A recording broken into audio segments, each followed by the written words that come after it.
Breakup বা ডিভোর্সের পরে নিজেকে পুনরায় আপনি কিভাবে গোছাবেন?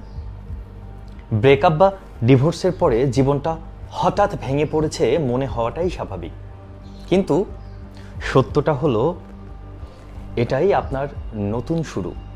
নিজেকে আবার গোছানো সম্ভব, তবে সেটা ধাপে ধাপে, একবারে নয়। প্রথমেই একটা জিনিস পরিষ্কার করে নিন, এই সময়টা হিল করার, প্রুভ করার না। এক নাম্বার হচ্ছে নিজের অনুভূতিকে চাপা দেবেন না। কাঁদতে ইচ্ছে করলে কাঁদুন, রাগ হলে রাগ অনুভব করুন। এগুলো দুর্বলতা না, এগুলো রিয়েলাইজ। চাপা রাখলে ভেতরে জমে থেকে অনেকেই ধ্বংস করবে। 2 নাম্বার হচ্ছে কন্ট্যাক্ট কমান, অর্থাৎ বারবার কথা বলা, সোশ্যাল মিডিয়ায় স্টাক করা, এগুলো আপনাকে সামনে যেতে দেবে না। যে মানুষটা আপনার জীবনে নেই তাকে হ্যাবিট থেকে বের করে ফেলতে হবে। নাম্বার 3 হচ্ছে নিজের রুটিন তৈরি করুন। একই জীবন চালিয়ে গেলে পুরনো স্মৃতি বারবার ট্রিগার করবে। নতুন অভ্যাস বানান, সকালে হাঁটা, বই পড়া, নতুন স্কিল শেখা। নিজেকে ব্যস্ত রাখতে পারলেই দেখবেন আপনার এই সব প্রবলেমগুলো আস্তে আস্তে চলে যাবে। নাম্বার 4 হচ্ছে নিজের ভ্যালু আবার চিনুন। একটা সম্পর্ক শেষ মানেই আপনি কম ভ্যালুয়েবল না। অনেক সময় রিলেশনশিপ ভুল ছিল, আপনি না।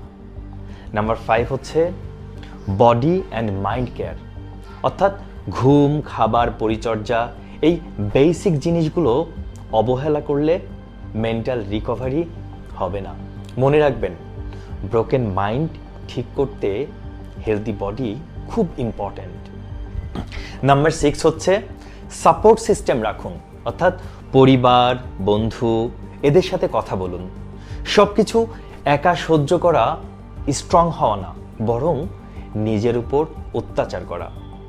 নাম্বার 7 হচ্ছে তাড়াহুড়ো করে নতুন সম্পর্কে যাবেন না। শূন্যতা ভরাট করার জন্য নতুন কাউকে আনলে পুরনো ক্ষত নতুন মানুষটার উপর পড়ে। হিল না হয়ে মুভ অন করে একই প্যাটার্ন আবার রিপিট হয়ে যাবে ওই মানুষটার উপরে।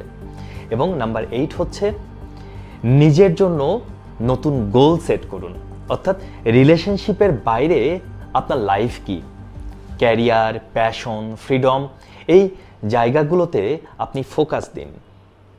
শেষে একটা কথা বলি, যে মানুষটা আপনাকে হারিয়েছে সে আপনার লাইফের শেষ চ্যাপ্টার না, শুধু একটা পার্ট।